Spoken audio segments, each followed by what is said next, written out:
fascinated the concept of distilling products. Here in the Ozarks, with the lore of moonshining growing up, I read the Foxfire books and really appreciated the work and effort that I imagined went into making whiskey in the woods.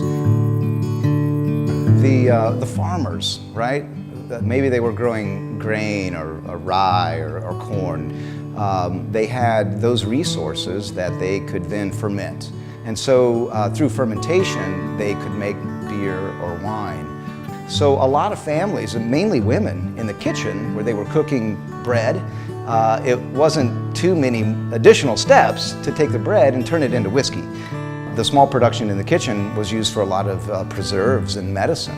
So you'd go and harvest the plants that you knew were good for ailments, and then you would soak those plants in your homemade spirit to preserve them and to have that medicine that would last for years. So some of the early distilling was for medicinal reasons. Moonshine is the whiskey before it goes into the barrel. That's what we call moonshine. So back to the old timers, they worked really hard to produce this product. And when it comes out of the still, it's high proof.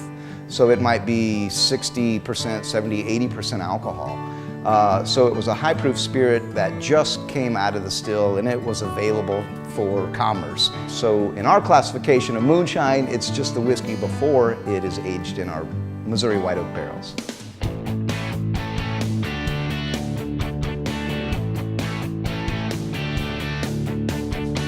Here at Copper Run, we sell a lot of young whiskey. So we've developed techniques that allow our whiskeys to taste good at a very young age. And the way we treat our spirits, the types of wood that we use to age it, we can sell a 1-week-old whiskey, we can sell a 1-year-old whiskey, and we're working towards selling a 3-year-old whiskey. We start with water. And the water is the most important aspect to making quality whiskey. And we're so fortunate here in the Ozarks to have perfect water for making whiskey. When you come to the Ozarks, you drive right through our limestone mountains. Limestone water is not necessarily rare in the country, but iron-free limestone water is. If we had iron in our water, it would pretty much ruin it for making good whiskey. Dave Burley has been with us for a couple years now. Distilling takes a tremendous amount of attention and focus, and Dave does a fantastic job of really paying attention.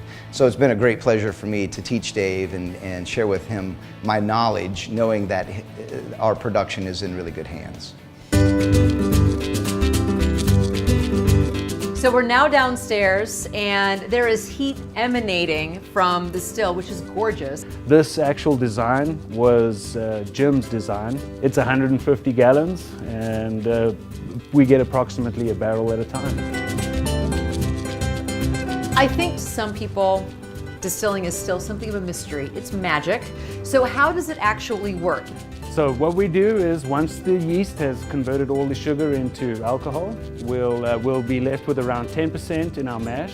We'll basically be removing all the alcohol from the solids. The alcohol we extract from that is around 1,200 pounds at about 60% alcohol. We heat it up using propane burners, and once we get to 173 degrees in the pot, that is when the alcohol will start to evaporate. The highest proof alcohol coming out at the lower temperature, and then as you get closer to the boiling point of water, then you'll have a much lower proof. As the alcohol evaporates, it'll go up through our cone and then come across and then go down the pipe and into the bottom of this reservoir right here.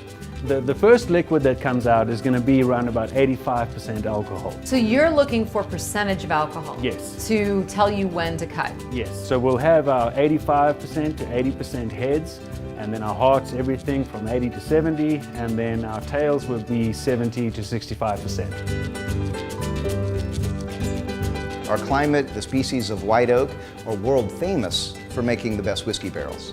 And so working with our barrel manufacturers, we have the ability to make candy. We develop notes of vanilla and caramel and butterscotch, roasty toasty notes, toffee, burnt marshmallow. We can order, almost like a menu, the type of sugars that we want to develop with our barrel manufacturing company.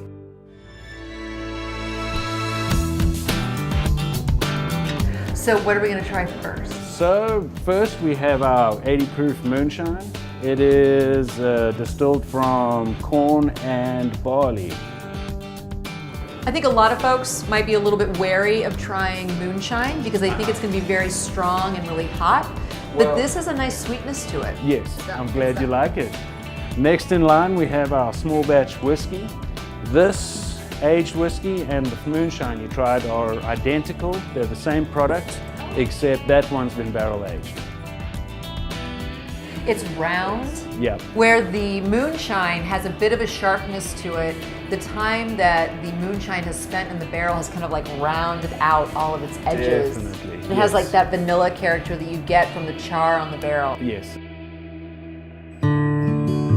When we're finished with the aging process and we dump a barrel to bottle that whiskey, the empty barrel still has 20 pounds roughly of whiskey in it. So it's a great pleasure to work with some of the local breweries in the area who then will take our whiskey barrels and age their beer, the stouts and the porters and red ales. And then after that beer aging process, we can bring those barrels back to Copper Run and age some of our specialty spirits in those beer-kissed barrels, if you will.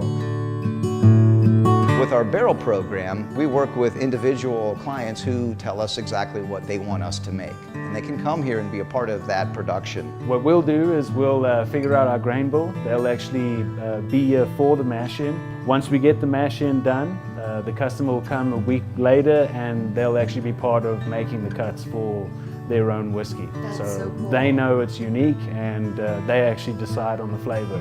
And they have a full barrel. Yes, we guarantee at least 265 bottles. And so what do you guys have on the horizon? What are some new things that you're playing with? Taken some beer from Mothers and from White River and we distilled those and came out with a really good hoppy whiskey. So that's one thing that we're waiting for. And then we'll have a rye as well in the next year. Things are on the horizon. We're just gonna have to come back and have another drink.